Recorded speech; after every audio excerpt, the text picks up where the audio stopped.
എല്ലാവരും ശ്രദ്ധിക്കേണ്ട ഒരു കാര്യത്തിലേക്കാണ് ഇനി ഞാൻ പറയാൻ പോകുന്നത്. എല്ലാവരും ശ്രദ്ധിക്കണം. കിടക്കുന്നതിന് മുൻപ് ഫോൺ നോക്കിയിരിക്കാറുണ്ടോ? സത്യസന്ധമായ മറുപടി പറയണം.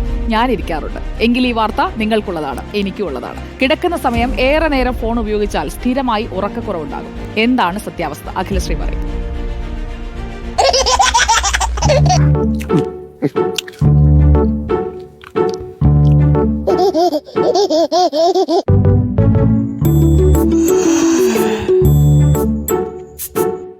രാത്രിയിൽ കിടക്കുന്നതിന് മുൻപ് ഏറെ നേരം ഫോൺ തോണ്ടിയിരിക്കുന്നവരാണോ നിങ്ങൾ? അതോ TV കണ്ടിരിക്കാറുണ്ടോ? പുസ്തകം വായിക്കാറുണ്ടോ? കിടക്കുന്നതിന് 1 മണിക്കൂർ മുൻപുള്ള സ്ക്രീൻ ടൈം 60% നിങ്ങളുടെ ഉറക്കത്തെ ബാധിക്കുമെന്നാണ് നോർവേയിൽ നിന്നുള്ള ഒരു പഠനം.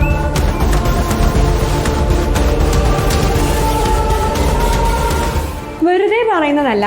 ഏതാണ്ട് നോർവേയിലെ പബ്ലിക് ഹെൽത്ത് ഡിപ്പാർട്ട്മെന്റ് 45,000 പേർക്കിടയിൽ നടത്തിയ പഠനമാണ് ഇതിനാധാരം.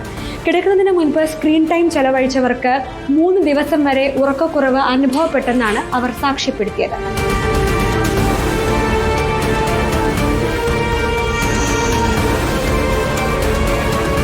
ഈ ഉപകരണത്തിൽ നിന്നുള്ള നീല വെളിച്ചം റെറ്റിനയിൽ പതിക്കുകയും ഉറക്കക്രമത്തെ ബാധിക്കുന്ന തലച്ചോറിലെ കോശങ്ങളെ ഉദ്ദീപിപ്പിക്കുകയും ചെയ്യും. ഇത് ഉണരാനും ഉറങ്ങാനുമുള്ള സമയത്തെയും മൊത്തം ഉറക്കക്രമത്തെയും പ്രതികൂലമായി ബാധിക്കും. വെറും സെക്കൻഡ്സുകൾ മാത്രം ദൈർഘ്യമുള്ള റീലുകൾ നമ്മൾ പടപടയെന്ന് കാണുന്നത് ബ്രെയിൻ ഫോഗിനും കാരണമാകും.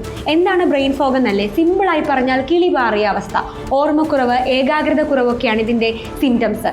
മാത്രമല്ല, സ്ഥിരമായി നമ്മൾക്ക് ഉറക്കക്കുറവ് വന്നാൽ മൂഡ് സ്വിങ്സ്, ദേഷ്യം, ആൻസൈറ്റി, സ്ട്രെസ് ഒക്കെ ഉണ്ടാകും.